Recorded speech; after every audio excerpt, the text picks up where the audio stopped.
How to recover Fantasy Premier League account password.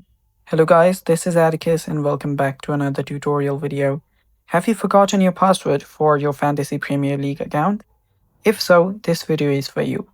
So in today's video, I'll teach you guys how you can recover your account password. Now let's get started. First, open up your Premier League. After you open it up, tap on your profile icon that is right above the latest option on the bottom. Then tap on Join My PL.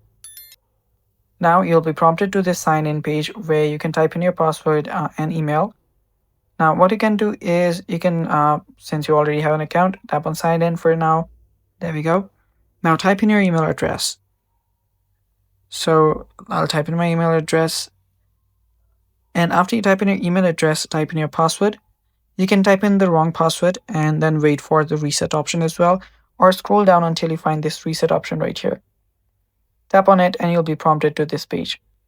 All you have to do is type in the email address again. And after you type that in, you can tap on submit. What they will do is they will send you a verification code on that very email. And after you get the code, type that recovery code in here and then the new password right here. After you type in the new password, you have now reset your password or recovered your password for your Fantasy Premier League. Now you can log back in and you're good to go. And that's how you can recover your password for Fantasy Premier League. Thanks for watching. Stay tuned for more and bye-bye.